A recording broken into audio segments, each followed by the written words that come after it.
Hola amigos, la historia que voy a contar en este vídeo desvela una trama secreta urdida y ejecutada por unos extraterrestres procedentes de la constelación de Orión en su empeño por gobernar el mundo.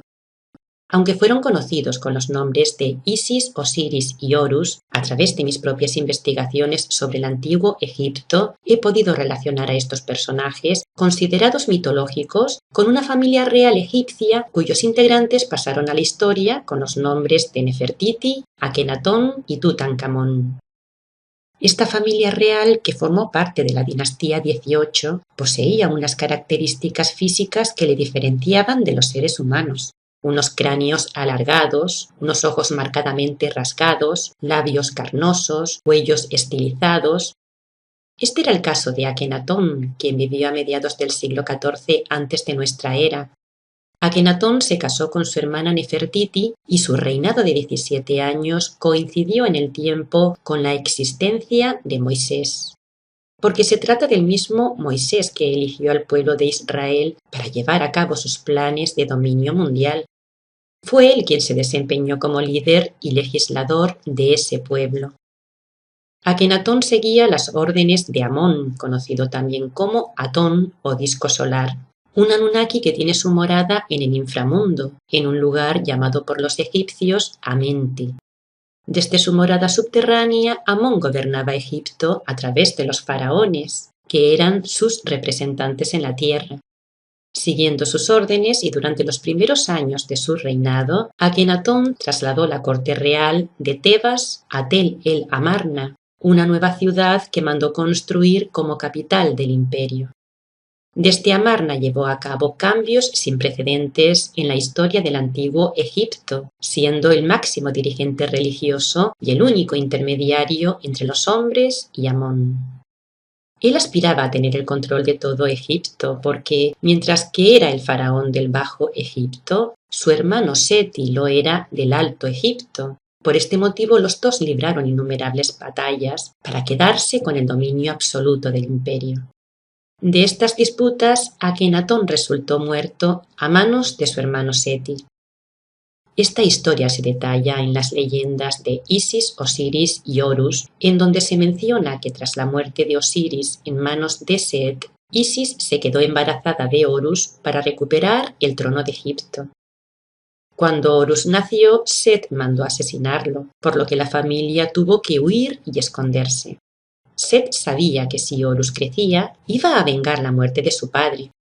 Efectivamente, cuando Horus se convirtió en un excepcional guerrero, luchó contra su tío para recuperar Tebas, en una batalla conocida como la Guerra de Troya. Aunque Nefertiti y Akenatón tuvieron 6 hijas, tras la muerte del faraón se necesitaba de un varón que diera continuidad a su proyecto de dominio mundial. Y fue así como Tutankamón se convirtió en su sucesor.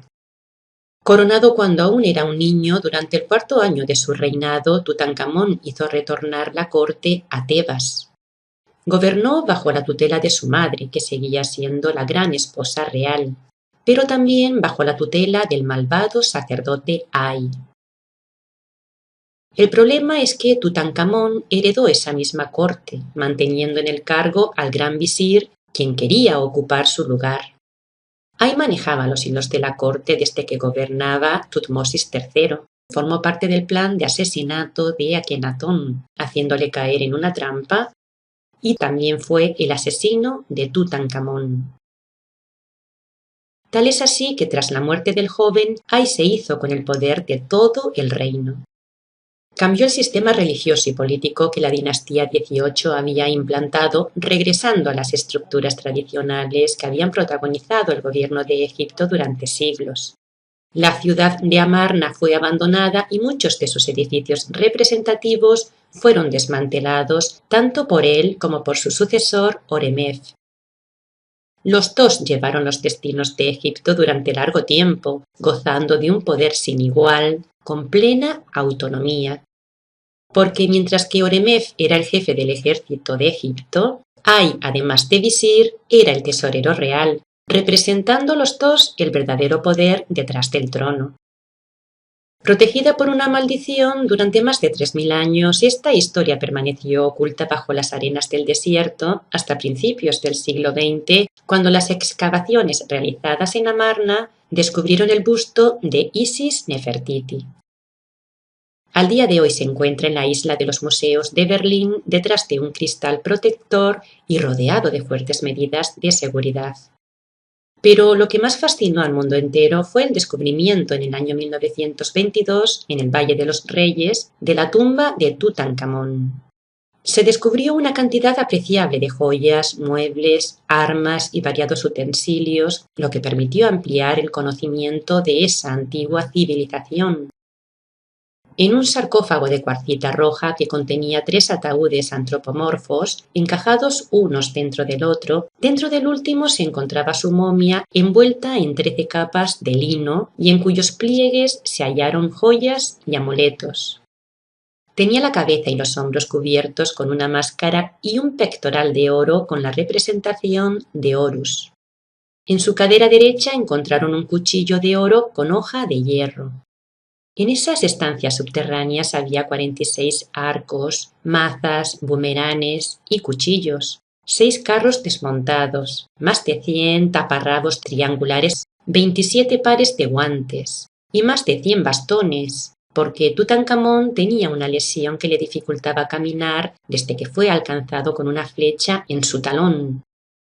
También había un cofre con imágenes que lo representaban batallando en su carro y matando a sus enemigos. Es hasta el momento la única tumba real encontrada con un ajuar funerario tan variado, numeroso, bien conservado y prácticamente intacto. Con el descubrimiento de su tumba también se pudieron hacer pruebas de ADN a su cuerpo, lo que confirmaron que era el hijo de Akenatón y que ambos compartían el mismo grupo sanguíneo. Gracias a estos análisis también se pudo identificar a una serie de momias que fueron descubiertas hace tiempo, pero cuya identidad era desconocida, determinándose que una de ellas era su abuelo Tutmosis III y que otras 2 momias pertenecían a 2 de sus 6 hermanas. Otra prueba es que su sarcófago contiene el nombre de Akenatón. De hecho, que son padre e hijo es la hipótesis más aceptada en el mundo académico, fundamentada no solo en las pruebas de ADN, sino también en las evidencias encontradas en los yacimientos arqueológicos de Amarna, Tebas y el Valle de los Reyes. En un relieve de una piedra de arenisca hallado en la ciudad de Hermópolis, pero que procede de la destruida Amarna, se menciona que Tutankamón era el hijo amado de Akenatón. En cuanto a la tumba de Nefertiti, una exploración realizada por rayos infrarrojos a los muros de la tumba de Tutankamón detectaron 2 superficies más cálidas, lo que apunta a 2 cámaras secretas, las cuales se hallan ocultas por puertas selladas. En el fondo de esa profundidad inexplorada se encuentra una antigua sepultura de un miembro de la realeza. Una tumba que se atribuye a Nefertiti, consorte, corregente, sucesora de Akenatón, pero también madre de aquel que fue conocido como Horus. La implacable maldición que persiguió durante años a quienes se atrevieron a profanar ese lugar, comenzando las muertes en el mismo mes en el que se iniciaron las excavaciones, se atribuye al brujo Ay porque el objetivo del visir era que esta historia permaneciera siempre oculta. De hecho, los análisis efectuados al cuerpo del joven faraón presentan las pruebas de haber sido infectado por un parásito que causa una forma mortal de la malaria. En el mural de su tumba se puede ver a Ay ejerciendo como sacerdote después de su muerte, revestido de piel de leopardo. Las evidencias son que Tutankamón fue enterrado en una pequeña tumba que no se correspondía con una tumba real, y que tanto la construcción de su cofre mortuorio como todos los detalles de su entierro se llevaron a cabo de forma apresurada. El ritual, que solía durar 70 días, se concluyó de forma rápida, y cuando aún no se había cerrado la tumba, Ay se casó con Angesenamón, que era la hermana de Tutankamón, legitimando su posición de faraón. Y esto lo hizo aprovechando que el general Oremev se encontraba lejos en campaña militar. Pero dada su avanzada edad, su reinado estaba destinado a ser breve. Cuando Oremef se convirtió en el nuevo faraón de Egipto, se encargó de borrar los nombres de la familia real de los registros, condenándoles al olvido y reescribiendo una historia en la que ya no figuraban en la lista de los gobernantes reales. Akenatón se convirtió en un fantasma dentro de la historia del antiguo Egipto al hacer pasar la línea de sucesión desde Amenofis III directamente a Oremef. Considerado el faraón hereje, prácticamente todo lo relacionado con él fue borrado o destruido, pero de igual manera fueron eliminados sus descendientes. Porque cuando Tutankamón fue asesinado en el año 1327 antes de nuestra era, también se extinguió la línea sucesoria de la estirpe extraterrestre que gobernaba Egipto sin que ésta hubiera podido consolidar su poder. Junto a su tumba se encontraron dos pequeños féretros que contenían dos fetos femeninos, uno de 5 meses de gestación y el otro un bebé que debió morir al nacer. Está claro que esta familia al completo fue asesinada, fue víctima de un complot perfectamente diseñado y ejecutado por sus contrincantes, porque mientras la pareja real vivía, gobernó Egipto de forma dictatorial.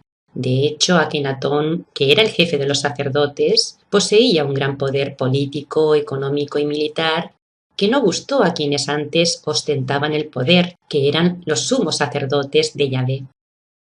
Cuando la corte de Tutankamón aún se encontraba en Amarna, se produjo una importante pandemia que se menciona en la Biblia como las plagas de Egipto.